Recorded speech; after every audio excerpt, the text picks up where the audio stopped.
3 రోజుల దాకా బద్రీనాథ్ హైదరాబాద్ నుంచి రాలేదు. 3 రోజులు పగలు కూడా శ్యామ్ ఎక్కువసేపు జీవంతితోనే ఇంట్లో కాలక్షేపం చేస్తూ ఉన్నాడు. 3 రోజులు జీవంతి అతనితోనే ఆడుకుంటోంది. చిన్న గుమస్తా వెంకట్రావు అనుమానం వచ్చి టైపిస్టుతో చెప్పాడు. రెండవ రోజు పెంచలే గారితో చెప్పాడు. మూడో రోజు మధ్యాహ్నానికి అందరూ సంప్రదించుకుని శ్యామును కూర్చోబెట్టి మందలిద్దామని నిర్ధారణకొచ్చారు. కాని ఎలా? శ్యామ్ వాళ్లతో మాట్లాడడమే లేదు. సరాసరి లోపలికే వెళుతున్నాడు. పడక గదిలోనే ఉండిపోతున్నాడు. బయట వరండాలో కూర్చున్న ఇద్దరూ నవ్వులాటల్లో వేళాకోళాల్లోనే మునిగిపోతున్నారు. ముగ్గురు గుమస్తాలకి ఇదొక సమస్య అయిపోయింది. ఇంత స్వేచ్ఛ ఈ 3 రోజుల్లోనే పెరిగిందంటే ఎవరూ నమ్మలేకపోతున్నారు. ఇంత నిర్భయం శ్యామ్కి ఎలా కలిగిందో ఊహించుకోలేకపోతున్నారు. బద్రీనాథ్ వస్తే ఏమవుతుందో అన్న మాటకే వణికిపోతున్నారు. బద్రీనాథ్ రానే వచ్చాడు ఆ మధ్యాహ్నానికి. శ్యామ్ పడక గదిలో ఉన్నప్పుడే వాకిట్లో కారు దిగాడు. గుమస్తాలు ముగ్గురు ఒక్కసారిగా బికచచ్చిపోయారు. రండి, ఇదేనా రావడం? పెంచలయ్య ఎదురు వెళ్లి చేతిలో ఉన్న బ్యాగు తీసుకున్నాడు. ఏ రాత్రికో కానీ రారనుకున్నాం, సమయానికొచ్చారు. కాస్త ఆఫీసులోకి రండి. వెంకట్రావు వెళ్ళి లోపల అయ్యగారొచ్చారని చెప్పిరా. ఎందుకు, నేనే వెళతానులేండి అన్నాడు బద్రీనాథ్. ఒక వ్యవహారం చెప్పాలి. వెంకట్రావు వెళ్ళి లోపల కాఫీ చెప్పిరా. ఎందుకు, నేనే. అయినా పెంచలయ్య వదలలేదు. ఆఫీసు లోపలికే తీసుకువెళ్ళాడు. అక్కడే కూర్చోబెట్టి కబుర్లలో పెట్టాడు. కైలాసం కేసు విషయం, మరో మనోవర్తి దావా విషయం మాట్లాడాడు. అంతలో వెంకట్రావు తిరిగొచ్చాడు. తర్వాత పెంచలయ్య, మీ మనసు ఇక్కడ లేదు, సరే స్నానం కాఫీ కానిచ్చిరండి, మాట్లాడదాం అని వదిలిపెట్టాడు. బద్రీనాథ్ లోపలికెళ్ళిన తర్వాత వెంకట్రావు లబలబలాడాడు. శ్యామ్ అమ్మగారితో లోపలే ఉన్నాడు. కేక వేసినా వినిపించుకున్నట్టు లేరు. అరెరే, ఆఫీసులో స్టాఫ్ అంతా ఒక్కసారి అదిరిపడ్డారు. అర్థం కాని క్లయింట్లందరూ తెల్లమొహాలు వేశారు. పెంచలయ్య, ఇద్దరు గుమస్తాలు క్లయింట్లందర్నీ బ్రతిమాలి ఇళ్లకు పంపేయడానికి ఉద్యుక్తులయ్యారు. అంతలోనే లోపల నుంచి బద్రీనాథ్ కేకలు. గెటౌట్ రాస్కెల్, ఇక ఈ ఇంటి గుమ్మం తొక్కకు. భయం భయంగా అందరూ అప్రయత్నంగా అటు నడిచారు. వెళ్లి చూసేసరికి శ్యామ్ క్రింద పడున్నాడు. అప్పుడే లేచి ఒళ్ళు దులుపుకున్నాడు. పులిలా బద్రీనాథ్ నిలబడున్నాడు, మళ్లీ చెయ్యెత్తడానికి సిద్ధంగా. శ్యామ్ అందర్నీ చూసి తలదించుకుని బయటికి నడిచి వెళ్ళిపోతున్నాడు. శ్యామ్ ఆగు, జీవంతి ముందుకొస్తూ మాట్లాడింది. అయితే నేను ఇల్లు విడిచి వెళుతున్నాను అతనితో పాటు. జీవంతి కూడా తోటలోకి దిగొచ్చి శ్యామ్ పక్కనే నుంచుంది. చూస్తూ నిల్చున్న మనుషులే కాదు, చెట్ల ఆకులు కూడా కదలడం మానేశాయి. త్వరలో విడాకులు తీసుకుంటే త్వరలోనే మా పీడ వదులుతుంది. విడాకులా? ఆ మాట అందరి పెదవుల మీద ఒక్కసారే నిలిచిపోయింది. విడాకులా? బద్రీనాథ్ మరోసారి అనుకున్నాడు. I know what a child you are, and you don't know what you are doing. ఆ భయం మీకు అక్కర్లేదు. కట్టెలా మట్టి బొమ్మలా ఈ ఇంట్లో కంటే ఏ చెట్టు కింద బ్రతికినా బ్రతకచ్చు. రాసియాం, ఆయన ఆలోచించి చెబుతారులే, సావధానంగా ఆలోచిస్తారులే. రా, విడాకులే ఇస్తారో ఇద్దరినీ జైలుకే పంపిస్తారో చెప్పేదాకా మనం ఇంట్లోనే కళ్ళెదుటే ఉందాం రా అంటూ శ్యామ్ చేతిని చేతిలోకి తీసుకుని జీవంతి ఇంట్లోకి లాక్కు వెళ్ళింది. బద్రీనాథ్ ఆగ్రహం అంతులేకుండా పోయింది. గబగబా తోటలో పూల మొక్కలకి ఆసరాగా పాతున్న వాసాన్ని ఊడబెరికాడు. లోపలికి ఉరకబోతుంటే పెద్దవాడు పెంచలయ్య అడ్డొచ్చాడు. బాబుగారు. బద్రీనాథ్ కాస్త తమాయించుకున్నాడు. చేతిలో ఉన్న వాసాన్ని పెళ్ళును విరిచేశాడు. విరిగిపోయింది, దీన్ని మళ్ళాయక అతికించలేం. వన్స్ ఫర్ ఆల్, ఇక అంతే. ఈ వాసం ముక్కల్ని ఇంకలాగే వదిలేయండి. ఎండకి వానకి చివికి చివికి మట్టిలో మట్టిగా కలిసిపోనివ్వండి. మనుషులందరి కథ చరిత్రలోకి ఎక్కదు, మట్టితోనే కలిసిపోతుంది. కానివ్వండి, మట్టితోనే కలిసిపోదాం అంటూ బద్రీనాథ్ ఆఫీసు గదుల్లోకి వెళ్ళిపోయాడు. అంతే, తర్వాత తిరిగి ఆయన స్వగృహంలోకి అడుగు పెట్టలేదు. తోటలో కింద పడున్న కర్ర ముక్కలు 2 ఎండలోనే ఉండిపోయాయి. పూల మొక్క మాత్రం వాడిపోయింది. 5-6 రోజులు కనిపెట్టి చివరికి గణపతికి రంగవల్లి మంచినీళ్ల బావి దగ్గర ఒంటరిగా చిక్కింది. దగ్గర చేరి పుట్టింటి వారందరినీ పేరు పేరుని అడిగాడు. చివరికి మీ వాళ్లంతా అంత హాయిగా ఉంటుంటే ఇక్కడ నువ్వే రంగనాయకులతో ఏం సుఖపడుతున్నావు, పుట్టింటికి వెళ్ళిపోరాదా అన్నాడు. ఏంటా మాటలు, మళ్ళీ ఊళ్ళో పెద్దాడివి, చెప్పాల్సిన సలహా ఇదేనా అంది. వెంటనే నీళ్ల బింది ఎత్తుకుని వెళ్ళిపోయింది. అదే చాలు గణపతికి. వెంటనే తను రంగనాయకుల్ని వెతుక్కుంటూ వెళ్ళాడు. మీ ఆవిడ నాతోనే అనేసింది, ఎప్పుడో సమయం చూసి పుట్టింటికి వెళ్ళిపోతుందట అన్నాడు. ఏడ్చింది, చూస్తానుగా ఎలా వెళుతుందో అనేశాడు రంగనాయకులు. అక్కడుంటే వారానికి 2 సినిమాలు చూసేదట. సినిమాలు కూడా దీని మొహానికి, విసుక్కున్నాడు రంగనాయకులు. వాళ్ళమ్మ కాలు కింద పెట్టనిచ్చేది కాదట. ఇక్కడ చాకరీ అంతా తందేనట. అవును, ఆడదన తర్వాత ఇంటి పని తప్పుతుందా? గతిలేక నిన్ను చేసుకుందట. కాని నిజానికి మేనరికం చేసుకుంటే ఈ పాటికి అత్త మామ చచ్చి ఈ పాటికంతా పైలా పచ్చీసుగా ఉండేదట. మళ్ళీ అడకు కొంపదీసి. హా, అంత మాటందా? అయ్యో, ఇప్పుడేగా నూతి దగ్గర ఎదురుపడింది విని నేనిటొచ్చాను. ఆగు, ఇంటికెళ్ళి దీని సంగతేదో ఇవాళ తేల్చేస్తాను అంటూ బయలుదేరాడు రంగనాయకులు. వద్దు, నా మాట విను, ఏం వడకు అంటూనే ఉన్నాడు గణపతి. రంగనాయకులు వినిపించుకోలేదు. యాయ్ నిన్నే రాయిట్టా అని కేక వేశాడు. వచ్చేలోగానే కోపంగా లోపలికి వెళ్ళాడు. జుట్టు పట్టుకుని రంగవల్లిని లాక్కొచ్చాడు. పుట్టింటికి పోతావన్నవటగా, పో పోవే, ఇక నా ఇంట్లో అడుగు పెట్టడానికి వీల్లేదు పో అంటూ దోవకు అడ్డంగా నుంచున్నాడు. అప్పటికే చుట్టుపక్కల వాళ్ళందరూ చుట్టూ చేరారు. అయ్యో అయ్యో అంటూ అత్తమామలు అదిరిపడుతున్నారు. రంగవల్లికి కూడా కోపం వచ్చి లేచి నుంచుంది. నాకేం కర్మ పుట్టింటికి వెళ్ళడానికి అంటూ వెళ్లి రంగనాయకుల్ని ఒక్క తోపు తోసింది. అతను తిరిగి నిలదొక్కునే లోపల, ఇది నా ఇల్లు నా వాకిలి, లోపలే ఉండేదాన్ని నేను, ఎప్పుడన్నా వెళితే నువ్వే బయటికి వెళతావు అంటూ లోపలికి వెళ్ళిపోయింది. నన్నే పొమ్మంటావటే, నన్నే పొమ్మంటావా అంటూ రంగనాయకులు లోపలికి వెళ్ళాడు కోపంగా కర్రొకటి అందుకుని. అతనికి ఎదురుగా రంగవల్లి నుంచునుంది. కర్ర పుచ్చుకునే వచ్చావే, కొడతావా? ఏది కొట్టు చూద్దాం. ఎందుకని ఊరుకుంటుంటే? నిజానికి రంగవల్లి ఎందుకనే ఊరుకుంటుంది. నిజంగా ఆమె ఎదురు తిరిగితే రంగనాయకులే తగ్గవలసి వస్తుంది. రంగనాయకులు కాస్త తటపటాయించాడు. ముందా కర్ర పడే, భార్య కోపంగా కేకేసింది. రంగనాయకులు కర్ర అయితే కింద పడేయలేదు, కానీ ఎదురు నిలబడలేదు. కోపంగా బయటకొచ్చేశాడు. మరింత గట్టిగా అరుస్తూ నోటికి వచ్చినట్టల్లా తిట్టిపోశాడు. చుట్టుపక్కల వాళ్ళు సర్ది చెప్పబోయారు. రంగనాయకులు వాళ్లతోనే పొద్దుపోయేటట్లు పోట్లాట కొనసాగించాడు. ఆ రాత్రికి తిండి తినలేదు, వరండాలోనే పడుకున్నాడు. ఉదయాన్నే 50 రూపాయలు జేబులో వేసుకుని సరాసరి గణపతి దగ్గరికి వెళ్ళాడు. ఇద్దరూ పట్నానికి బయలుదేరారు. సరాసరి పెంచలయ్య గారి ఇంటికి చేరారు. పెంచలయ్య ఇంటి వాకిట్లోనే కూర్చునున్నాడు. భార్య సుందరమ్మ ఇంట్లోనే ఉండి నిప్పులు చెరిగిపోస్తోంది. ఇటువంటి వాడివి పెళ్ళెందుకు చేసుకోవాలి, పిల్లలెందుకు కనాలి? యాయవరం బ్రాహ్మణుడు కూడా పెళ్ళం బిడ్డలకి గూడు కూడు గుడ్డ లోపం చేయడు. అన్నం తినేవాళ్ళకి మాత్రం జ్ఞానం లేకపోతే ఎలా? నోటికి ఆనకట్టలేం లేవు కనుక మాటల ప్రవాహానికి అడ్డేం కనిపించడం లేదు. పెంచలయ్య అరుగు మీద ఇదంతా తననేమీ కాదన్నట్టే కూర్చున్నాడు. అంతలోనే రంగనాయకులతో పాటు గణపతి వచ్చాడు. వాళ్ళని కూర్చోమన్నాడు పెంచలయ్య. మంచినీళ్లు కావాలా అని అడిగాడు సాధారణ మర్యాదగా. మంచినీళ్లు వచ్చేలోగా లోపల నుండి వస్తోన్న శాపనార్థాలన్నీ సరాసరి పెంచలయ్యనుద్దేశించానని అర్థమైపోయాయి గణపతికి. అది గ్రహించాడు పెంచలయ్య ఉన్నట్టుండి. ఇక చాలు, నోర్ముస్తావా లేదా అని ఒకే ఒక్క కేక వేశాడు. వెంటనే లోపల ఒక దండకం ఆగిపోయింది. విజయగర్వంతో చూసి పెంచలయ్య గణపతిని అడిగాడు, ఏం విశేషాలు? ఏమున్నాయి, మనవాడి విషయమే. రాత్రి చాలా ఘోరంగా దెబ్బలాట జరిగిపోయింది. వీడి భార్య ఇనప గరిట పట్టుకుని మనవాడిని చావగొట్టబోయింది.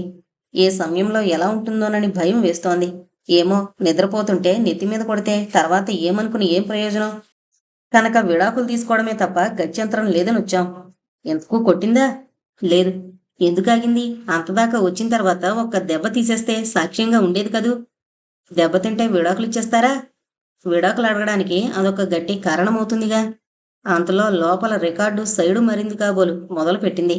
దిక్కుమాల కేసులు, దిక్కుమాల క్లయింట్లును. కోర్టులో ఏడుస్తోన్న ఏడుపు చాలక ఇంటి మీద కూడా తీసుకురావాలా బుద్ధి లేకుండా? పాడుకొంప అని ఎంతసేపు నోరెత్తకుండా కూర్చోవాలి. ఆ ప్లేడర్ సచ్చినాడు కన్నా బుద్ధి లేదు. ఇంటి మీద కూడా తరుముతున్నాడు కేసుల్ని, వగేరా వగేరా. ఆగాగి ఒక్కసారి కేక పెట్టాడు పెంచలయ్య. వెంటనే ప్లేటు కీ అయిపోయినట్టు ఆగిపోయింది. మళ్లీ ఓ చిరునవ్వు పారేసి పెంచలయ్య మళ్లీ కథాక్రమం సాగించాడు. విడాకులంటే మాటలు కాదయ్యా. చిన్న చిన్న కారణాలకే జడ్జి విడాకులివ్వడు. చిన్న చిన్న దెబ్బలు తిన్నా ఇవ్వరు. ఆ అమ్మాయి చెడు ప్రవర్తన కలది అని నిస్సందేహంగా తేలిపోవాలి, లేదా కోపరం చేయడానికి పనికిరాదని నిరూపించాలి, లేదా ఏ కుష్ఠరోగమో ఉండాలి, లేదా భర్తను విడిచి దూరంగా ఏడాదో 2 ఏళ్ళో ఉండిపోవాలి. ఆ ప్రయత్నం రాత్రే చేశాడు. ఇంట్లోంచి వెళ్ళిపోమన్నాడు. కానీ నాకేం కర్మ, ఇది నా ఇల్లు, కావాలంటే నువ్వే పో అంది. బయటికి గెంటేబోతే గరిట తీసుకుంది. నేను చెప్పలే, ఇది చాలా గడ్డు కేసు. అందుకేగా బద్రీనాథ్ గారి దగ్గరకు వచ్చాం. ఆయన గారు తలుచుకుంటే ఏదో ఉపాయం చెప్పకపోతారా? ఈ వేళన్నా ఆయనతో మాట్లాడాలి. మీ రుణం ఉంచుకోం. ఆయన గారు 1000 రూపాయలన్నా సరే, మనవాడు రెడీగా ఉన్నాడు కనుక అంటూనే ఉన్నాడు గణపతి. అంతలో లోపల ఈ తవడ లౌడ్ స్పీకర్లో రికార్డు ఆరంభమైంది. పోతే పెద్దదానా, ఆయనకి బుద్ధి లేకపోతే నీకు లేదటే. కాఫీలో ఎంత పంచదార వేసుకుంటారటే. పంచదార అయిపోతే మళ్ళీ 3 రోజుల దాకా ఆయన తేడు. నువ్వేమో ఇలా తగలబెడతావు. చాలే, ఇక నోరు మూస్తావా? నన్నొచ్చి నోరు ముయ్యమంటావా? మళ్ళీ పెంచలేయ కేక.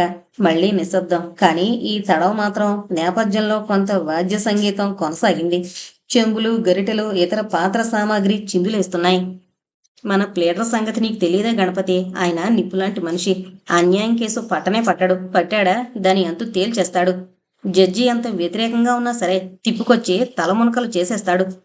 కనుక ప్లేడర్ గారి దగ్గరకు వెళ్లకముందే నేను అన్ని కట్టుదిట్టాలు చేసేస్తాను. నీకంతగా విడాకులు కావాలంటే ఆమె వ్యభిచరిస్తున్నట్లు దాఖలా పుట్టించు. కానీ ఎలా? ఓ పని చేస్తే సరే. విను రంగనాయకులు, జాగ్రత్తగా విను. ఇంటికి వెళ్ళి మీ ఆవిడతో సరదాగా 2 రోజులు గడుపు. తర్వాత ఇద్దరూ పట్నం బయలుదేరి రండి. మీ ఇద్దరే కాదు, ఈ గణపతితో కూడా రండి. ముగ్గురు ఒక హోటల్ గదిలో దిగండి. తర్వాత కాసేపు వీళ్ళిద్దరినీ గదిలో విడిచిపెట్టి నువ్వు ఓ గంట అటు ఇటు తిరిగిరా. వచ్చి రాగానే వీళ్ళిద్దరినీ చూసి గట్టిగా అనుమానించు. గోల చేయి. కొట్టబో, కానీ కొట్టకు. సరాసరి నా దగ్గరకు తీసుకురా. ఇద్దరం ప్లేడర్ గారి దగ్గరికి వెళదాం. దీనిలో నేనెందుకులేండి అన్నాడు గణపతి తలగోకుంటూ. ఏం, ఇంతకంటే మంచి ప్లాన్ లేదు. నా మాట విను. నిజమే కాని నేనొద్దులేండి. వీడి విడాకుల సంగతి ఎలా ఉన్నా మా ఆవిడికి ఇది తెలిస్తే నన్ను బ్రతకనివ్వదు. పోనీ నువ్వు కాకపోతే ఈ నాటకంలో మరో కుర్రాన్ని పెడదాం. అయినా వద్దులేండి. వెనకటికెవరో ఇలాగే నాటకం ఆడితే ఆ నాటకం నిజమే కూర్చుందట. విడాకులు తీసుకుని ఆ అమ్మాయి కుర్రాడు కలిసి వేరే కాపురం పెట్టుకున్నారట. పోనీ పెట్టుకొని. చేసుకున్న పెళ్ళం ఎంత చెడ్డ వేరే వాళ్ళతో కాపురం పెట్టుకుంటే ఏం బాగుంటుందండి? ఎలాగయ్యా మరి? అవ్వ కావాలి, బువ్వ కావాలంటే ఎలా? రంగనాయకులు దానికేం జవాబు ఇవ్వలేదింకా. ముందుగా ఏ నోటీసు లోపల నుంచి రాలేదు. వాయువేగంతో పేడకాళ్ళాపి జల్లుకుంటూ సుందరమ్మ లోపల నుంచి వచ్చేసింది. ఉన్నవాళ్లు ఉన్నట్లుండి లేచి పరిగెత్తే లోపల సగం తడిసిపోయారు. ముగ్గురు కాఫీ హోటల్కి వెళ్లేదాకా ఆ పరుగు ఆపలేదు. అక్కడ కూర్చున్న తర్వాత పెంచలయ్య భార్య గుణప్రవర్తన మీద వ్యాఖ్యానం మొదలుపెట్టాడు. మొదట ఇంటి ముందు పేడ కళ్ళాపి చల్లడం ఆడవాళ్ల ప్రథమ విధి, జన్మహక్కు అన్నాడు. ఆ జన్మహక్కు కాదనే హక్కు బ్రహ్మదేవుడికి కూడా లేదన్నాడు. నువ్వు ఇంటి ఆడదాన్ని ఎంత అదుపులోనన్నా పెట్టు. కేకలై కొట్టు తిట్టు. నోరెత్తితే నొక్కిపారే, పర్వాలేదు. ప్రజలు తప్పుబట్టరు. కోర్టు నేరం మోపదు. కానీ పేడ కళ్ళాపి చల్లే విధి నిర్వహణలో అడ్డం వెళ్లకు. ఆ హక్కు నీకు లేదు. దీనికి ఏ కోర్టుకు వెళ్ళినా తిరుగులేదు అంటూ తేల్చాడు. ఆయన గారి నేర విషయ విద్యా ప్రావీణ్యానికి గణపతి సంబరంతో తల ఊపుతూనే ఉన్నాడు. అక్కడే కూర్చుని ముగ్గురు పావుగంట విశ్రాంతి తీసుకుని ఆ తర్వాత మరో పావుగంట విశ్రాంతిగా కాఫీ వగేరాలు తీసుకుని అందరూ ప్లేడర్ గారింటికి వెళ్లారు. అప్పుడు జీవంతి శ్యామ్తో సహా బద్రీనాథ్ ఆఫీస్ గదిలోనే ఉంది. బద్రీనాథ్ని ఏదో నిలదీసి అడుగుతుంది. ఎందుకు ఎందుకు నాకు విడాకులు ఇవ్వరు? నా కారణాలు నాకున్నాయి. నేను విడాకులు ఇవ్వను, అడగను. దయచేసి నువ్వు ఇక్కడి నుంచి వెళతావా? నా పని నేను చూసుకుంటాను. అలాగే వెళతాను. విడాకులు ఎలా ఇవ్వరో చూస్తాను. క్షణక్షణం ఇంట్లో కాళ్ళ కింద మంట పెడతాను. ఎందుకంటే బ్రహ్మరాక్షసునైపోతాను. అంతకంటే ఏం అవ్వగలవులే. శ్యామ్ రా, ఆ కైలాసం కేసులో మన నోట్లోసారి తీసుకురా. క్షమించండి, నేనిక మీకు జూనియర్గా పని విరమించుకున్నాను. వేరే ప్రాక్టీస్ పెడుతున్నాను. ఓ, నిర్ఘాంతపోయి ఆగిపోయాడు బద్రీనాథ్. అర్థమైందిగా? ఇంకా అర్థమవుతుంది. రా శ్యామ్, నువ్వు నా ఫ్రెండ్వి. నేను ఇంట్లో ఉన్ననాళ్ళు నువ్వు రాత్రి పగలు వస్తూనే ఉంటావు. ఎవరు నిన్ను ఆపగలరో చూద్దాంరా అంటూ వెళ్లబోయి ఆగింది జీవంతి. నేను ఆపబోవడం లేదు అన్నాడు బద్రీనాథ్ తాపీగా. ఓ, అయితే అర్థమైంది మీ ప్లాను. అంటే నా మీద అడల్టరీ కేసు పెట్టి కచ్చ తీర్చుకోవాలనేగా మీ ఉద్దేశం? అలాగే కానివ్వండి. జీవంతి కోసం నేను జైలుకి వెళ్ళడానికి కూడా సిద్ధమే. అదే మీ కోరిక అయితే అలాగే కానివ్వండి. షటప్, పెద్ద ప్రేమికుల్లా కబుర్లు చెప్పకు. నేను నిన్ను జైలుకి పంపను. మరేం చేస్తారు? ఏమీ చేయను. అయితే సరే, కానీ ఈలోగా జీవంతికి ఏమన్నా ఇక్కడ అపకారం జరిగితే? Mind you, I'm also a lawyer. Lawyer? చిరునవ్వుతో మొహమెత్తి చూశాడు. తర్వాత నవ్వుతూ, no no, you're only a pleader అన్నాడు వ్యంగ్యంగా. ఎస్, ప్లేడర్నే. మీ అంతవాణ్ణి కాకపోయినా నేను సమర్థుణ్ణే. రాజీవంతి అంటూ చేయి పుచ్చుకుని లోపలికి తీసుకువెళ్ళాడు. లోపలికి వెళ్ళి వాళ్ళిద్దరూ ఏదో మాట్లాడుకుంటూ పెద్దగా నవ్వుకుంటూ కూర్చున్నారు. ఆ నవ్వులు బద్రీనాథ్కు వినిపిస్తూనే ఉన్నాయి. వినపడాలనే వాళ్ళు నవ్వుతున్నట్లున్నారు. బద్రీనాథ్ తిరిగి తన ముందున్న ఫైల్లో తలదూర్చాడు. వరండాలో గుమస్తాలెవరూ గదిలోకి వెళ్లడానికి చాలాసేపు భయపడ్డారు. చాలాసేపు అయిన తర్వాత పెంచలేని పిలిచాడు బద్రీనాథ్. కైలాసం కేసులో అంటూ ఏదో చెప్పబోయాడు. ఈవేళ కైలాసం సంగతులు ఎందుకులెద్దురు? ఎలిమెంటరీ స్కూల్ మాస్టారు. వాడు మనకిచ్చేదంతా పోయేదంతా. గణపతి 1000 రూపాయలు ఇప్పిస్తానంటున్నాడు. కాస్త సంగతేంటో వినండి. అట్టే కష్టమైన కేసు కాదు. కానీ ఈ కైలాసం కేసు మనం నెగ్గి తీరాలి. అలాగే, కానీ ఈ కేసు మనం పట్టి తీరాలి. గణపతి ఎన్నో కేసులు మనకి తీసుకొస్తున్నాడు. అందుకన్నా మనకిది తప్పదు. నా మాట వినండి. కావాలంటే రాత్రిక కైలాసం కేసు సంగతి చూద్దాం అంటూ పెంచలయ్య చనువు తీసుకుని ఎదుటున్న కేసు ఫైలు తీసేసి కట్టకట్టేశాడు. సరే రమ్మను అన్నాడు బద్రీనాథ్ చేసేదేంలేక. రంగనాయలు గణపతి వచ్చి కూర్చున్నారు. కథంతా చెప్పారు. బద్రీనాథ్ అంతా విన్నాడు. అది విడాకుల కేసు అని అనగానే అతని ఉత్సాహం నీళ్లు కారిపోయింది. అంతా విని, విడాకుల కేసు ఇక నేను చేయను, మీరు వేరే ప్లేడర్ని పెట్టుకోండి అన్నాడు బద్రీనాథ్. ఎందుకని అని గద్దించాడు పెంచలయ్య. అగ్నిసాక్షిగా పెళ్లి చేసుకుంది భార్యాభర్తలు కలిసుండి 2 ఏళ్లకొకసారి పిల్లల్ని కండానికి కాదు గనుక అంటూ నవ్వి ఊరుకున్నాడు బద్రీనాథ్. మరెందుకు? తనువులతో పాటు మనసుల్ని, మనసులతో పాటు తనువుల్ని కలబోసుకుని ఇద్దరూ ఒకటే, ఒక్కళ్లే ఇద్దరే జీవితాన్ని ఉభయం చేసుకుని జీవించడానికి. కానీ అలా మనసులు కలవనప్పుడు, ఒకళ్ళతో ఒకళ్ళు కలిసి రానప్పుడు ఆడది విడాకులు కోరచ్చు. మగవాడికి ఆ హక్కు లేదు. ఎందుచేత? మగవాడు బలవంతుడు. ప్రస్తుతం ఉన్న సమాజ పరిస్థితుల్లో కుటుంబంలో అధికారమంతా చేతుల్లో ఉన్నవాడు. స్త్రీ కంటే శారీరకంగా అనుకూల పరిస్థితులున్నవాడు. పైగా నాగరికుడు. కనుక ఏ అధికారమున్నా పర్వాలేదు, కానీ పురుషుడికి విడాకులిచ్చే అధికారం ఉండకూడదు. ఆ హక్కు స్త్రీకి ఉండొచ్చు గాని. అంటే స్త్రీ తన ఇష్టం వచ్చినట్టు తిరిగినా మగవాడు ఊరుకోవాలా? పిల్లల్ని కన్నా పర్వాలేదా? అలా కన్న పిల్లల్ని కూడా ఈ భర్తే భరించాలా? ఆ చట్ట ప్రకారం కూడా అంతే. పిల్లల్ని కన్నవాడు ఆ సంతానం తనదని ఒప్పుకునే వరకు భర్తను వాడే వాళ్లను అనుభవించాలి. స్త్రీకి సమాజంలో ఉన్న ప్రత్యేక సదుపాయం ఇది. అడుగున పడిన జాతులకు మనం ప్రత్యేక సదుపాయాలు కలగజేస్తున్నట్లే అనాదిగా ఈ సదుపాయాలు స్త్రీకి ఉన్నాయి, ఉండాలి కూడా. కనుక గణపతి విడాకులు ఇవ్వడం తీసుకోవడాన్ని మనం ప్రోత్సహించొద్దు. స్త్రీని నిరాధారంగా బజార్లోకి నెట్టద్దు.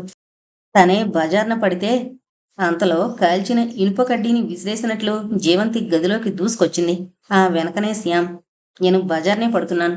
నేను శ్యాము హైదరాబాద్ పోతున్నాం. మాకు 1000 రూపాయలు కావాలి. బద్రీనాథ్ నెమ్మదిగా తాళం చెవుల గుత్తి ఎత్తి బల్ల మీద పడేశాడు. కావలసింది పెట్లో ఉంది, తీసుకుని వెళ్ళు. మేమిప్పుడల్లా తిరిగి రాము. ఎప్పుడొచ్చినా సరే తలుపులు తీసి పెట్టే ఉంటాయి. అలాగే కానివ్వండి. ఈ మెత్తని కత్తి పొదినంతో నేను చూస్తాను. పద శ్యామ్, రాత్రికే మన ప్రయాణం. ఇద్దరూ మళ్ళా గదిలోంచి దూసుకు వెళ్ళిపోయారు. అంతలో పెంచలయ్య గణపతిని అవతలకు తీసుకెళ్లి, చూస్తున్నావుగా, ఈ పరిస్థితుల్లో ఆయనకేం చెప్పినా లాభం లేదు. తొందరే ఉంది. 4 రోజుల తర్వాత రండి. నెమ్మదిగా, ఈ లోపున నేను చెప్పి ఒప్పిస్తాను అన్నాడు. గణపతి రంగనాయకులు సరేనని వెళ్ళిపోయారు. ఆఫీస్ గదిలో బద్రీనాథ్ ఒంటరిగానే ఉండి కైలాసం కేసు కాగితాలు, రికార్డైన సాక్ష్యం వగేరాలను తిరగేస్తున్నాడు. రాత్రి పొద్దుపోయేదాకా. ఆ రాత్రే శ్యామ్, జీవంతి హైదరాబాద్ ఎక్స్ప్రెస్ ఎక్కి వెళ్లారు. జీవంతి, శ్యామ్ చేతుల నిండా డబ్బుతో హైదరాబాదులో దిగారు. మైసూరు కేఫ్లో మకాం పెట్టారు. మరీ ప్రపంచాన్నే మరిచిపోయారు. అబ్బా, ఈ వేళ పూర్తిగా అలసిపోయాను బాబు. ఈ పూటకి నన్నేం పలకరించుకో అంటూ డబుల్ కాటు మీద పొర్లిగింత పెట్టింది జీవంతి. మరి కాసేపటికి నిద్రపోయింది. అంతసేపు శ్యామ్ చెంతనున్న సోఫా మీదే కూర్చుండిపోయాడు. తదేక దృష్టితో జీవంతిని చూస్తున్నాడు. ఎంత చూసినా అతనికి జీవంతి వింత సోయిగాలతోనే కనిపిస్తోంది. కంటికింపుగా ఉన్న లేత పసుపు చీర ఉలిపిరి పొరల్లో నుంచి నీడకాని నీడలా జీవంతి తనువులత మనసుని ఎన్నో వెదల ముంచుతుంది. ఆ చీరదెంత భాగ్యమో! దరికి చేరాలని తహతహలాడాడు కాసేపటికి. నిద్రాముద్రితాలైన కనురెప్పలు కదులుతాయేమోనని పరిశీలించాడు కాసేపు. కదులుతున్న గళసీమతో వదులుగా మెదులుతున్న ఘన యుగళాన్ని కనురెప్పల చాటు చేసుకుని గమనించాడు కాసేపు. ఆ మీద పాదాల పర్యంతం చూపులతోనే సంచరించాడు ఎంతోసేపు.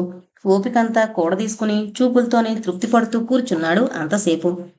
ముందు జీవంతి కళ్ళు మూసుకుని పెదవులతోనే నవ్వులు రువ్వింది. ఆ పైన కళ్ళు తెరిచి కళ్ళతో నవ్వులు అలికించింది. ఆ మీద నవ్వుతూ ముంగురలతోనే ముందుకు పిలిచింది. అప్పటికీ శ్యామ్ కదలకపోతే కిలకిలా నవ్వుతూ, అబ్బే శ్యామ్, నువ్వింకా చిన్నపిల్లాడివే అంటూ చేతులు చాచి చేరబిల్చింది. శ్యామ్ మీద కొరిగిపోతుంటే పెదవులు అందివ్వకుండా, తలలు విడదీయకుండా మెడను కదిలిస్తూ ఉయ్యారాలు చిలకరించింది. మొలక నవ్వుల్లో చిలక నవ్వులు కలిసిపోయాయి. గదిలో గడియారం ముళ్ళు నడిచిపోతున్నాయి ఒడివడిగా. ముళ్ళు 2 ఒడిలోంచి విడిపోతున్నాయి, మళ్ళీ ముడివడిపోతున్నాయి. విడిన వేళ గడగడలాడిపోతున్నాయి. ముడి వడిన వేళ దడదళ్ళాడిపోతున్నాయి. ఆ వేళ 3 గంటల వేళ ఇద్దరికీ ఆకలి జ్ఞాపకం వచ్చింది. బాయ్, 2 మీల్స్ అని పురమాయించాడు Shyam. Meals section closed sir అని వెళ్ళబోయాడు. వెంటనే శ్యామ్ మసాలా దోశలు, ఇడ్లీ అవి ఇవి అన్నీ 2 ప్లేట్లు ఆర్డర్ ఇచ్చాడు. ఇద్దరికీ ఆ వేళ సోమవారం అని గుర్తుకొచ్చింది. ఇక మీద ఇంత ఒళ్ళు మరిచిపోకూడదని నిర్ణయించుకున్నారు. 3 రోజుల వరకు వేళకు ఈ ఆర్డర్లు అందుతున్నాయి కుర్రాడికి. మరి వేరే పిలుపు ఏదీ అందడం లేదు. గది ముందు ఎంగేజ్డ్, డోంట్ డిస్టర్బ్ వెలిగింది తిరిగి ఆరలేదు. 3 రోజుల వరకు శ్యామ్ జీవంతికి సైదోడయ్యాడు. జీవంతి శ్యామ్కు వాదోడయింది. 3 రోజుల వరకు ఇద్దరికీ బెడ్రూమ్ ఏదో, బాత్రూమ్ ఏదో, బెడ్ ఏదో, షవర్ ఏదో గుర్తు లేకుండా పోయింది. పారవస్యపు ఓరకంట చూపులు మరింత సారవంతాలై తమకంతో మేరిమారిపోయాయి. ఆ 3 రోజులు రాత్రింబవళ్ళు ఏకమైపోయాయి. గదిలో పడక మీద, నేల మీద, మేజ బల్లల మీద పరుచున్న పువ్వుల దుప్పట్లు, రంగురంగుల పారశీలతలు, రోజా పువ్వులు, మెరుస్తున్న ప్లాస్టిక్ పరదాలు గదినే సుందరాతి సుందరమైన పువ్వుల తోటగా మార్చివేశాయి. పువ్వుల తోటలో స్వేచ్ఛగా విహరించే సీతకోక చిలుకలయ్యారు శ్యామ్, జీవంతిలిద్దరూ. గదంతా రకరకాల రాసక్రీడల కావాలమైంది. చివరికి బాత్రూం కూడా బృందావనమైంది. ఆ 3 రోజుల తర్వాత విసుగొచ్చి సినిమాకు వెళ్లారు. గదికొచ్చి మదికొచ్చి నాయకులయ్యారు. మరనాడు పబ్లిక్ గార్డెన్ అంతా తిరిగొచ్చారు. గదికొచ్చి గుదిగుచ్చిన పుష్పగుచ్చాలయ్యారు. తిరిగి తెల్లవారిన తర్వాత ట్యాంకు బండ మీద 2 సార్లు తిరిగొచ్చారు. గదికొచ్చి వదల్లేని తమకంతో కదలాడే అలల్లా కలిసిమెలిసి ఇరువురు మిలమిల్లాడారు. మరో 3 రోజుల్లో ఒకరోజు బంజారా హిల్స్లో బిరబిరలాడారు. ఒకరోజు గోల్కొండ కిల్లా మీద కిలకిల్లాడారు. ఒకరోజు సాలార్జంగ్ మ్యూజియంలో మురిసిపోయారు, అలసిపోయారు. గదికొచ్చి సొలసిపోయారు. నెమ్మదిగా రోజులు కూడా విరిసిపోయాయి. వడివడిగా జేబులు కూడా వదిలిపోయాయి. తర్వాత గాని ఇల్లు జ్ఞాపకం రాలేదు. ఇంటికి వైరిచ్చి మరో 500 శ్యామ్ తెప్పించాడు. మరో 3 రోజులకు గాని ఇద్దరూ ఇంటికి చేరలేదు. స్టేషన్లో దిగి చెరకు దోవన వెళ్ళలేక కన్నీళ్లు చిగురిస్తుంటే శ్యామ్ వంక చూసి జీవంతి మళ్ళీ అన్నదా మాట, అబ్బే శ్యామ్, ఇంకా నువ్వు చిన్నపిల్లాడివే. శ్యామ్ రిక్షాలో ఇంటి ముందు దిగాడు. తల్లిదండ్రులిద్దరికీ ప్రాణాలు లేచొచ్చాయి.